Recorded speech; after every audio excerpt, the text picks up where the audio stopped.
Naina and my roll number is 862914, and today I will discuss about some multiple choice question about external method of quality assessment. First of all, dash is useful when it is difficult or impossible to prepare samples to test all of the testing process. तो इसके लिए rechecking यानी कि कौन सा method है जो कि डिफ़िकल्ट और इम्पॉसिबल होता है जब हम सैम्पल को प्रिपेयर करते हैं टेस्ट करने के लिए टेस्टिंग प्रोसेस में rechecking, retesting and proficiency testing and both A and B. तो इसका आंसर है बोथ ए एंड बी, यानी कि रीचेकिंग एंड रीटेस्टिंग प्रोसेस हैं और ये दोनों इम्पॉसिबल होते हैं। नेक्स्ट है रीटेस्टिंग प्रोसेस में also be known as testing process को, और इसका दूसरा नेम क्या है, इसको क्या कहते हैं, इसको रीचेकिंग यानी कि रीटेस्ट करना और रीचेक करना, ये दोनों काम एक ही प्रोसेस में होते हैं, तो इसको कहते हैं रीचेकिंग प्रोसेस। तो नेक्स्ट है विच EQA method is use for HIV rapid testing, यानी HIV रैपिड टेस्टिंग के लिए EQA का कौन सा मेथड यूज़ किया जाता है।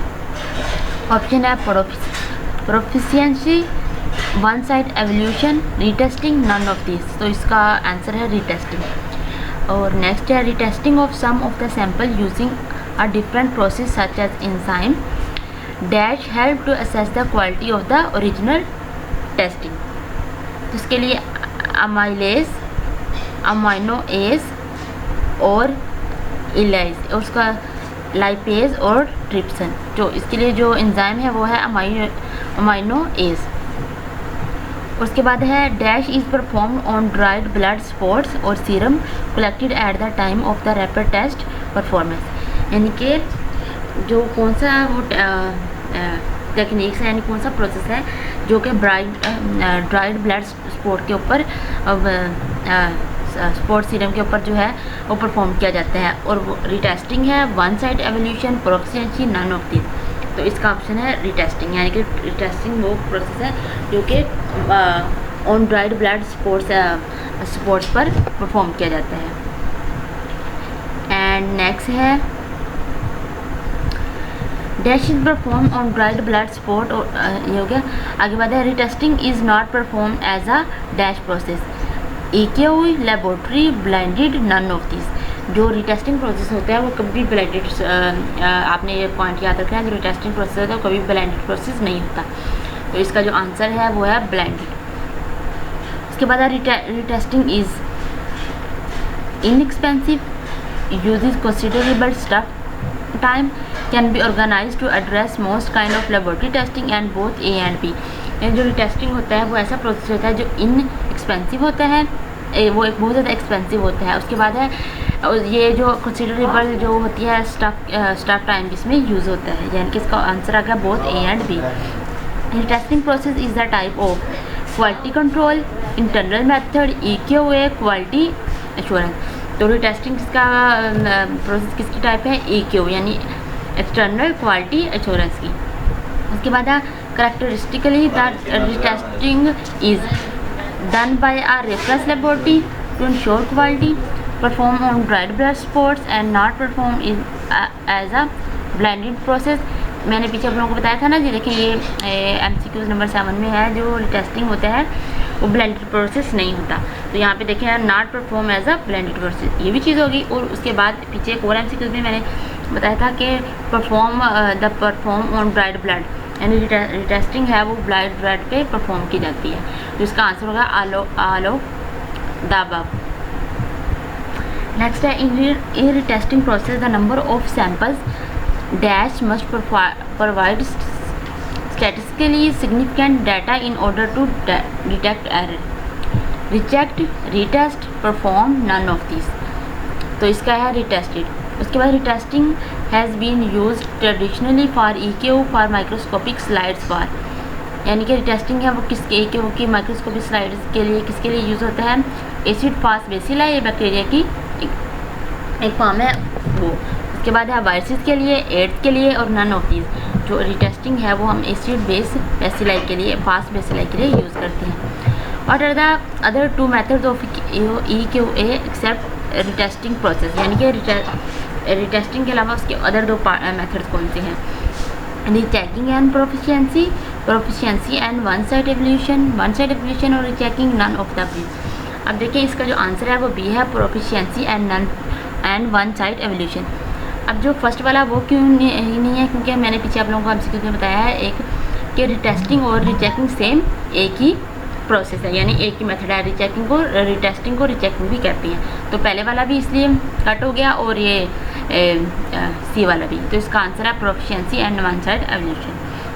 उसके बाद retesting is use to detect virus, bacteria, error, specific specimen. तो इसका आंसर है एरर, यानी रिटेस्टिंग को क्या डिटेक्ट करने के लिए यूज़ किया जाता है? Errors. Detecting is can also be used in other situation, but is not usually employed if traditional PT is not feasible, not present and present. तो इसका आंसर है feasible. नेक्स्ट है random sampling of routine slides from a peripheral laboratory for rechecking by a high level.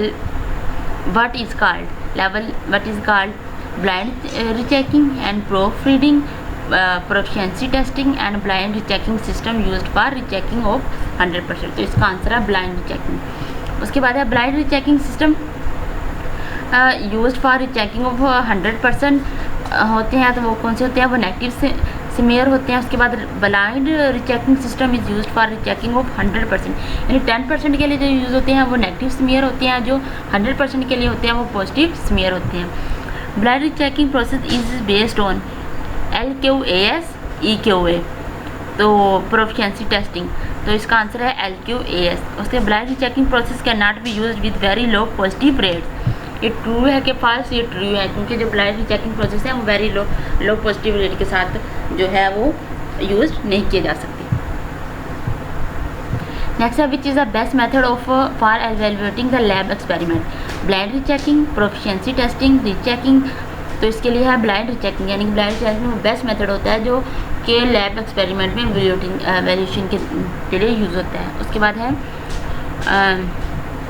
Advantages of blind rechecking process, high work low work, यानी कि जो blind rechecking process होता है वो लो वर्कलोड होता है। उसके बाद the sample that have been analysed are tested allowing for inter laboratory comparison, non laboratory comparison. तो इसका आंसर है इंटर लेबोरेटरी कंपैरिजन।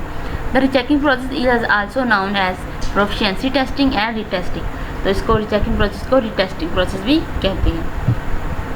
नेक्स्ट है the rechecking process include only rechecking of slides, reading and rechecking of slide by reference laboratory, यानी कि ऐसा process होता है rechecking जिसमें हम लोग रीडिंग भी करते हैं स्लाइड्स की, उनकी रिचेकिंग भी करते हैं किसमें? एक रेफरेंस लेबोरेटरी में।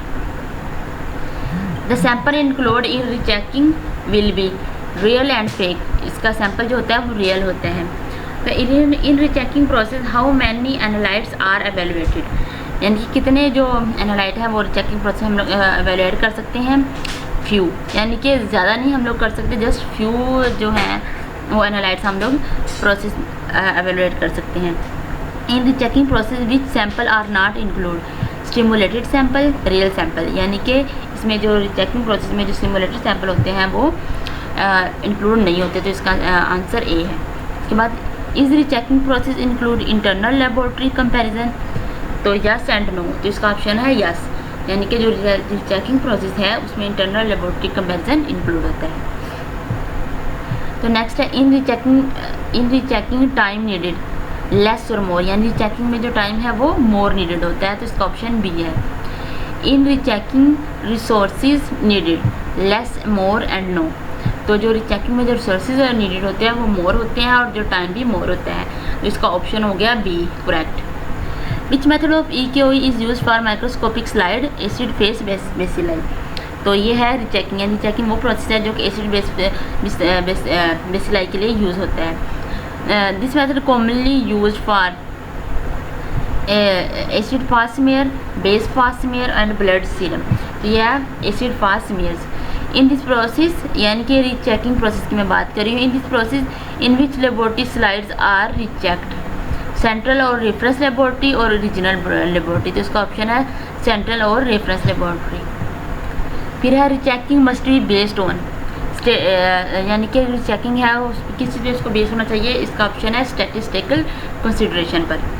Rechecking should be in dash so that libertarian does not know the original result, यानी कि जो रीचेकिंग है वो ब्लाइंड फैशन होनी चाहिए ताकि जो लाइब्रेरियन है वो उसका रिजल्ट ओरिजिनल जो है वो ना मतलब नहीं जान सके। उसके बाद है blind fashion resulted in improve treatment responses of diagnosis and monitoring, यानी कि जो ब्लाइंड फैशन होता है वो डायग्नोसिस एंड मॉनिटरिंग की इम्प्रूवमेंट ट्रीटमेंट के लिए रिस्पॉन्स करता है। उसके बाद है percentage of positive slide to recheck for central laboratory कितनी होनी चाहिए, 100%, and percentage of negative slide to recheck for central laboratory होनी चाहिए 10%। In the case of discrepancy what should be in place to resolve them, observation, procedure and data, तो answer है इसका procedure. तो next है the outcome of rechecking must be analyse for effective and timely feedback responses, तो ये क्या है इसका ऑप्शन है, करेक्ट ऑप्शन है feedback. Dash is expensive and uses considerable staff time, तो ये है रीचेकिंग, जो रीचेकिंग है वो एक्सपेंसिव होती है और कंसिडरेबल स्टाफ टाइम भी यूज़ करती है। उसके बाद है which method is preferred when it is impossible to prepare sample to test all of the testing process, यानी कि कौन सा मेथड यूज़ किया जाता है, रीटेस्टिंग, प्रोफिशिएंसी, रीचेकिंग, तो ऑप्शन करेक्ट है rechecking. And other method for EQ not feasible और इफेक्टिव डैश इज़ यूज्ड, यानी कि जब दूसरे मेथड हैं वो इफेक्टिव ना हो तो हम लोग कौन सा मेथड प्रेफर करते हैं, गैरबर, प्रोफिशिएंसी एंड वन साइड, तो ऑप्शन करेक्ट ऑप्शन है वन साइड, यानी कि जब प्रोफिशिएंसी, रीचेकिंग, रीटेस्टिंग सारे मेथड जो है वो अनइफेक्टिव बन जाए तो वन साइड फिर हम लोग जो है वन साइड को यूज़ करते हैं। उसके बाद है for an external evaluation of quality which method is used, rechecking, retesting and one side, तो कौन सा इसका करेक्ट आंसर है one side. One side provide information for dash process improvement, external, internal, super, यानी कि जो वन साइड होता है वो इंटरनल प्रोसेस इंप्रूवमेंट के लिए इंफॉर्मेशन प्रोवाइड करते हैं। Which method is use to assist laboratory in collecting information for planning, one side, rechecking and retesting, तो करेक्ट ऑप्शन है one side. One side evaluation में be conducted by central reference laboratory and original laboratory, तो जो one side है वो central reference laboratory में conduct की जाती है, क्योंकि ओरिजिनल लेबोरेटरी से इसको रेफर किया जाता है यानी कोई भी सेंट्रल रेफरेंस लेबोरेटरी में। उसके बाद नेक्स्ट है which quality assessment used for identify training needs, external quality assessment, internal quality assessment, तो इसका करेक्ट ऑप्शन है external quality assessment. Dash help to assure customers such as physician and patients, EQE, IQE and QE, तो ये है external quality assessments का correct option है। Next है to identify problem in laboratory practice individual laboratories can use, EQE, IQE, QE, तो ये इसका correct option है EQE यानी external quality assessment. I hope आप लोगों को इसकी समझ आ गई होगी।